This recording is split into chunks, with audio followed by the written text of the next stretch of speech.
Welcome back, True Crime Army. I am your host, Margot, and this is Military Murder, a show where I bring you true crime cases involving the military and veteran community. But don't worry, you don't have to know anything about the military to listen. True crime just has to be your morbid curiosity. And if that's you, welcome home. Hi, everyone. So I've noticed a lot of new subscribers recently, and that's amazing. Keep sharing the show with all your friends and family. But for all of my fresh faces, I wanted to quickly explain why I call my listeners and viewers the True Crime Army. And no, it's not because I think everyone is in the Army. And for the record, I am not either. I'm Air Force. Aim high. All right, so I picked that name because we are an army of people who are morbidly curious about true crime. That's it, True Crime Army. And welcome to the ranks. With that out of the way, let's get into it. Today, I have a story that feels almost unbelievable. It's about a deadly accident, a heartbroken husband bent on revenge, and an Air Force staff sergeant who found herself caught in an absolute nightmare. This case spans 2 countries and leaves us asking, how far would you go for justice? So buckle up. Join me today as I bring you the story of Staff Sergeant Rebecca Wright and Faride Khoshnoud Fashandi. If I used actual titles, I think that I could have easily titled this case, A Life for a Life. Now, let's dig in. Military murder is an independent project and is not endorsed by the Department of Defense or any military component. The views expressed are those of the host. The content of this podcast is not meant to be legal or medical advice. Warning, this episode contains graphic details of murder and is not suitable for young listeners. Listener discretion is advised.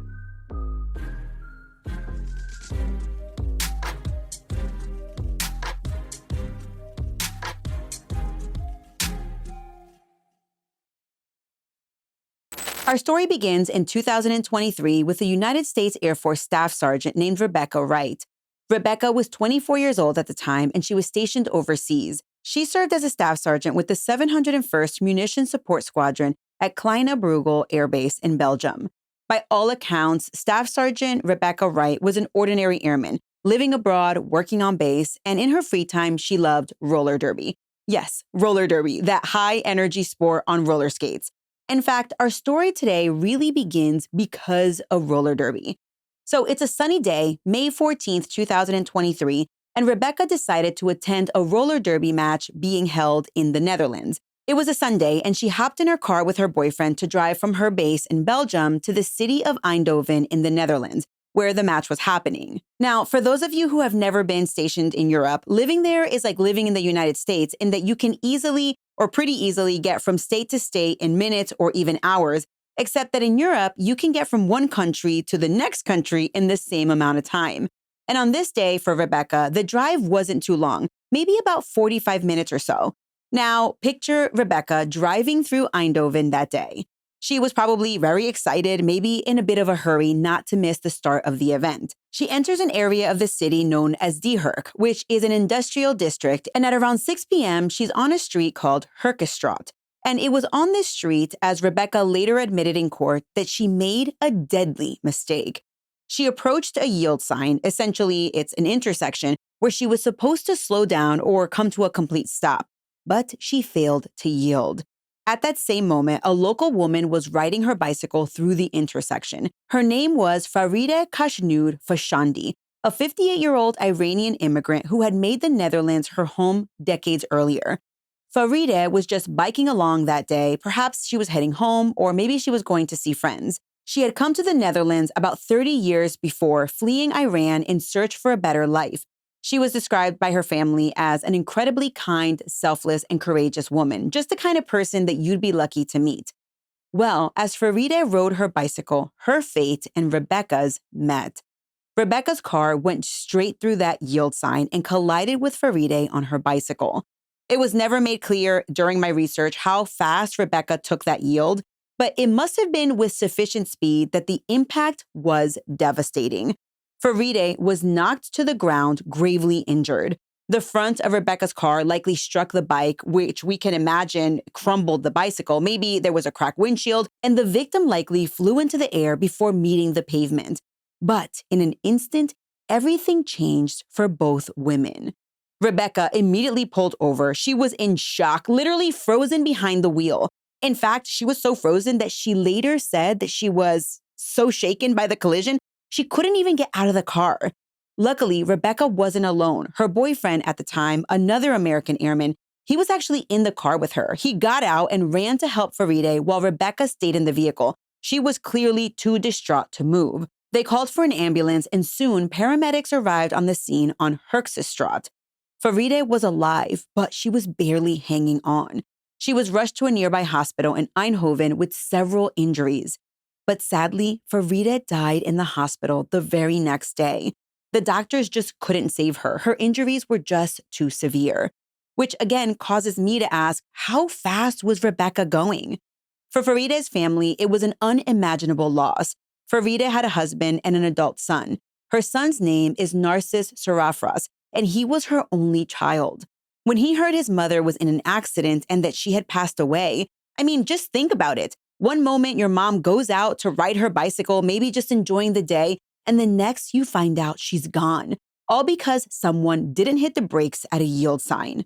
And if you're wondering if Rebecca was hurt, well, she wasn't, at least not physically that I read. But as you can imagine, emotionally and mentally, Rebecca was shaken to the core. By all accounts, Rebecca was absolutely hysterical and distraught at the scene. And as I mentioned earlier, she remained in the car crying while authorities responded. We know that she later said through tears that she deeply regretted the tragic loss of Faride. This accident, this one moment of negligence, haunted Rebecca from that day forward. She said that it reshaped her entire life in every aspect. And I can imagine that. This wasn't an intentional killing, it was an accident. I mean, yeah, she should have stopped, but it still rocked her world. Now, after the accident, Dutch police in Eindhoven investigated what happened. It was treated as a tragic accident, albeit a fatal one. There was likely an accident report, maybe some witness statements, all that goes into a death investigation. But keep in mind, Rebecca is a United States service member in a foreign country. In these types of situations, jurisdiction is always a little bit tricky. Sometimes the host country, in this case the Netherlands, can prosecute, but usually the status of forces agreement will kick in and will allow the U.S. to handle the case. And the SOFA, as it is known, the status of forces agreement, is an international agreement. In this case, the Dutch investigation eventually closed without criminal charges locally, right? Essentially, it was determined to be a tragic accident, a death by negligence, as they would call it. And the matter of holding Rebecca accountable was basically left in the hands of the United States Air Force. So as you can imagine, from the victim's family's perspective, it must have felt like, oh, this person killed my mom and just walked away without consequences, or killed my wife and basically just walked away without anything happening to them. And this is important to understand because of what happens next.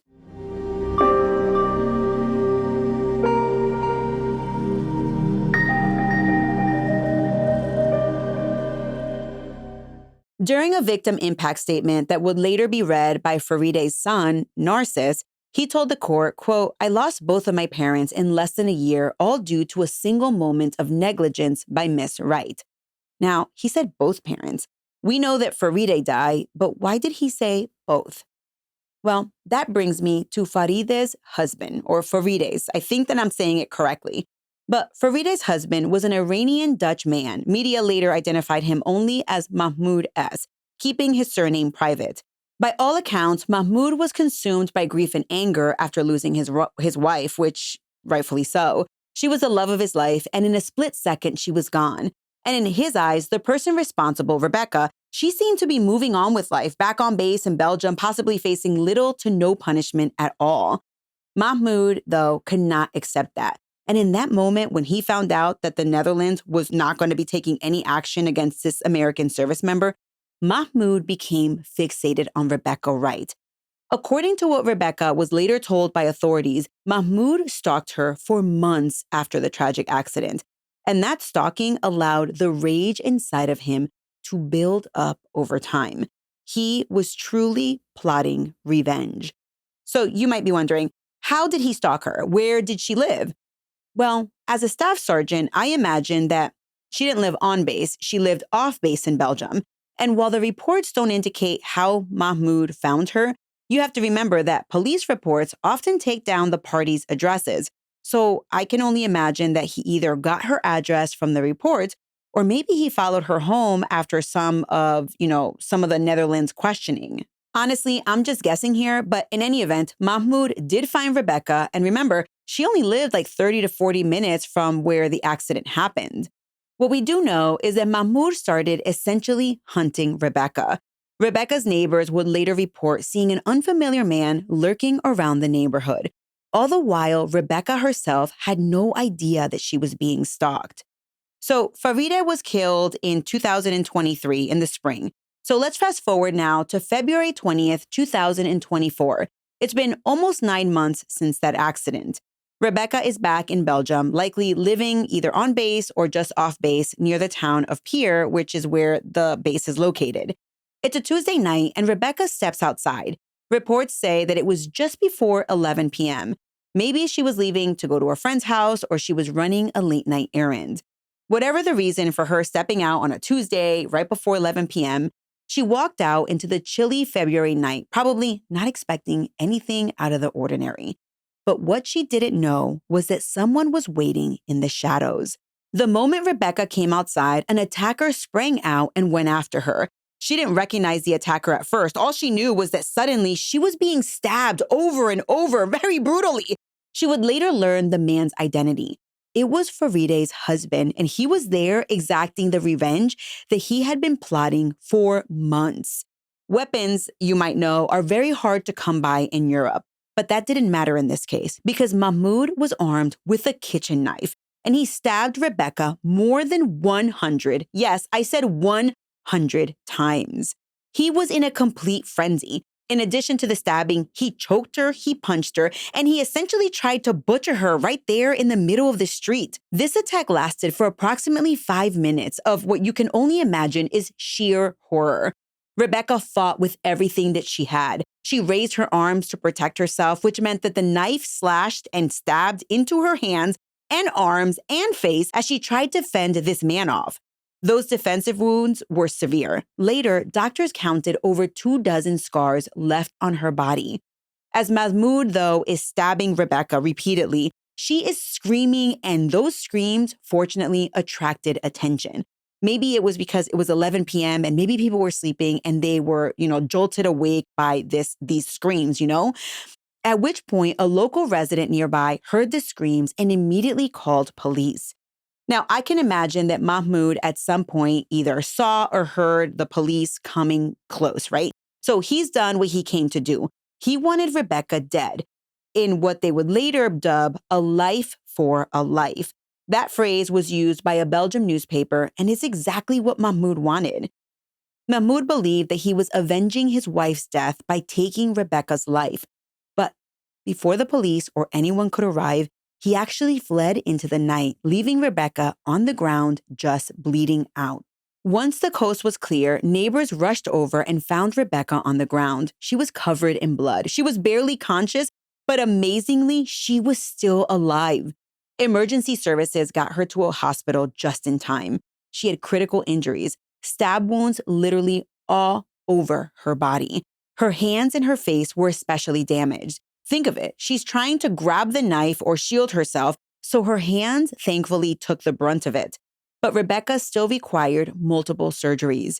It's a miracle that none of the stab wounds to her torso or her neck hit an artery or her heart in a fatal way. The doctors miraculously saved her life, but recovery was long and excruciating. Meanwhile, Belgian police quickly pieced together what had likely happened. When they spoke to Rebecca once she was stable enough to speak to them, it became clear who was responsible for this attack. This wasn't some random mugging or anything like that. It was targeted.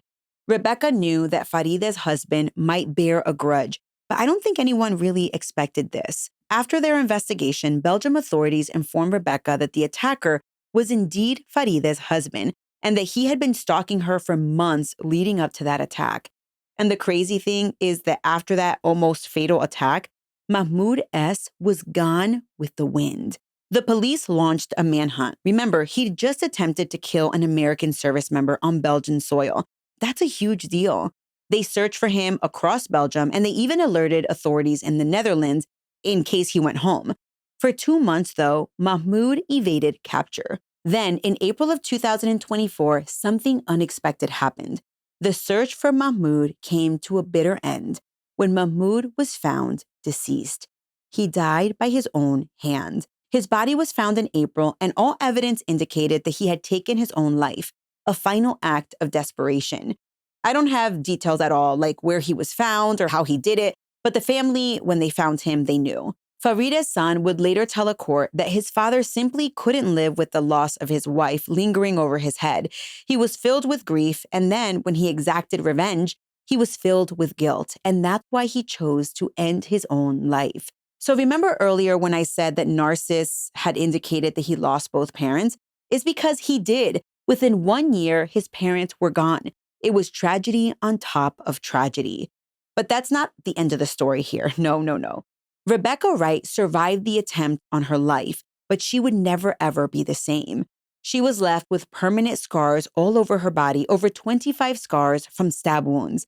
And emotionally, she was diagnosed with PTSD, anxiety, depression, all resulting from that attack. Now, after she was recovered enough, there was still the matter of that initial accident, Faride's death. The wheels of military justice hadn't stopped. In fact, the Air Force had been investigating and they were trying to decide how to handle the case of Rebecca's negligent driving, the one that led to Faride's death.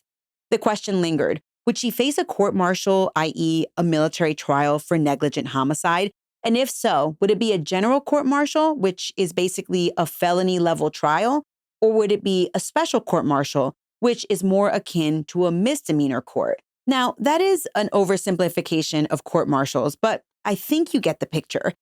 Well, it's not surprising that Rebecca would face some military trial, and eventually she was charged with negligent homicide. But it would take at least another year before Rebecca would see the inside of a courtroom for a military trial.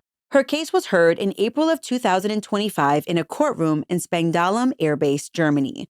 But the court-martial wasn't a typical court-martial.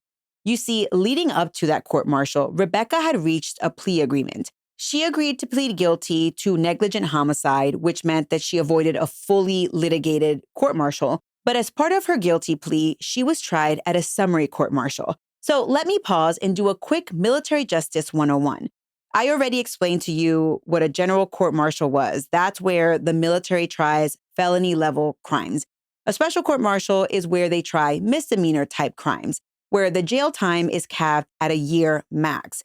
But there is a third type of court-martial, and that is called a summary court-martial. These are extremely rare, but they are especially rare in negligent homicide cases. And that is because the punishment in a summary court-martial is very limited. Little to no jail time, no punitive discharge is available from the military. And if my memory serves me correctly, it doesn't even go on your criminal record. A summary court-martial is akin to a public Article 15 hearing.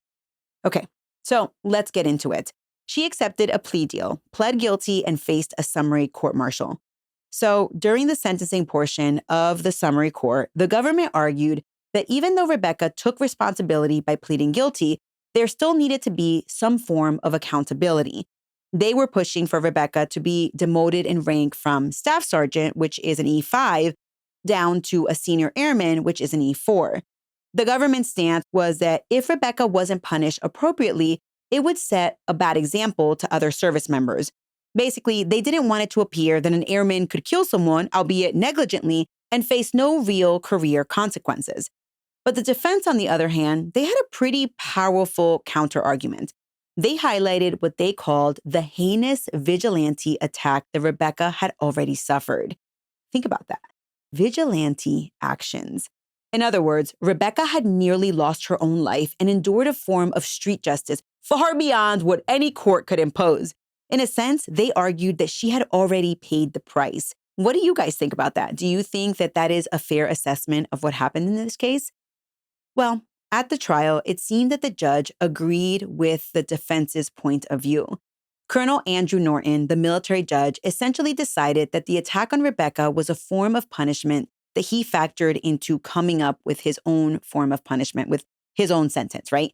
In the end, Rebecca Wright was reprimanded and fined $2,600 as her sentence. There was no jail time, no reduction in rank, just a formal reprimand on her military record and a relatively modest fine. Now, I'm going to let that sink in because I know when I was reading the report, when I was reading the reporting on this, it took me a little bit by surprise.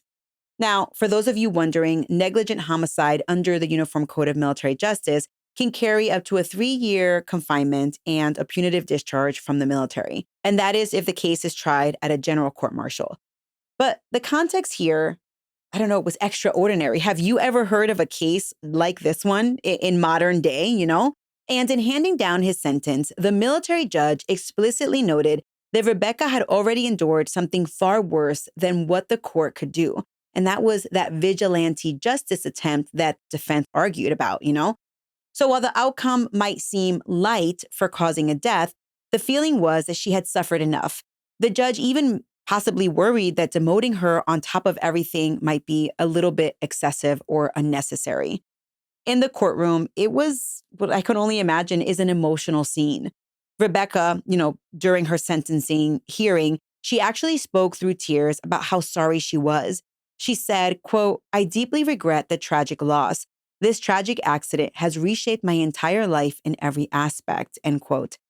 She even faced Faride's son, Narcis, who was present to give a victim impact statement. That's when Narcis delivered that gut-wrenching line about losing both parents, all because of a single moment of negligence. He described how his mother, Faride, had fled Iran for a better life, only to just have her life cut short before she even turned 60 years old. He said his father, Mahmoud, simply could not overcome the loss of his wife. There were tears in that courtroom from probably everybody, if I'm being honest. You had a family utterly shattered, and you had Rebecca, who by accident set all these tragic events into motion and then became a tragedy herself. I'm not sure I really know what a good outcome in this case would be. The media covered this story widely, especially once the court martial happened. I don't remember reading anything about this back in 2023 when it happened. But in reporting this in 2025, Stars and Stripes called this the end of a saga. The saga of Rebecca being accused of killing a cyclist and then surviving a retaliatory stabbing attack by the victim's husband. In the Netherlands and Belgium, local news headlines were all over this case, emphasizing how extraordinary it was. One Dutch news outlet summarized it starkly, quote, "Soldier runs cyclist to death, survives revenge attack, and is now convicted." And just to clarify, Rebecca is not a soldier, she is an airman.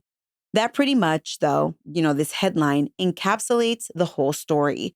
Public reaction was intense when Rebecca was attacked in 2024. Many people were astonished by the idea that there was a widower who stalked and nearly killed someone in an act of vigilante justice. It sounded like something out of a movie or even a novela, but it was real life. The crazy thing is that there was some who sympathized for Mahmoud's grief, but also there was horror at his actions after the fact. I saw discussions online where some folks said, "I don't condone what he did, but I understand his anger." Others actually pointed out that if the victim's husband hadn't taken matters into his own hands, Rebecca might have faced a much harsher punishment, or at least not effectively gotten off with just a fine. This case has raised various questions. Does vigilante justice have any place in society? And did the fear of that attack influence the official justice? Even the judge's leniency sparked much debate. Some felt that it set a dangerous precedent to let an attacker's revenge mitigate someone's sentence. But on the other hand, it's hard to argue that Rebecca hadn't actually paid a pretty hefty price already. I mean, this scenario is literally a 1 in a million situation. Now, before I go, I do want to talk about Narcis, the son. In all of this, he's the true victim. He lost his parents, and during his victim impact statement, Narcis didn't mince words. He squarely blamed Rebecca's negligence for setting this domino effect into motion. In essence, pointing out that one moment of carelessness led to 2 deaths, his mother and his father, and nearly a third, Rebecca. And in fact, his words are a sobering reminder of how one split-second decision on the road can have irreversible consequences. So you might be wondering, where are we now? As of the end of all of this in April of 2025, Rebecca Wright has her freedom and her life, but with scars and trauma that will never let her forget what happened in 2023 and then in 2024. She has to live knowing that her mistake caused a death Faride Khoshnoud Fashandi is gone, remembered by her friends and family as that kind, courageous woman who sought a better life. And Mahmoud S., in trying to avenge his wife, became a cautionary tale himself, that vengeance can consume you until there's nothing left. This is the kind of story that really makes you hug your loved ones just a little tighter every night. And also, it makes you think twice about ever driving recklessly. Put your phone down, yield at yield signs, because you never know what chain of reaction a single moment of negligence might set off. And while I rarely think about vigilante justice, this case got me thinking that no matter how emotionally understandable the idea of vengeance might be, it often just leads to more heartbreak.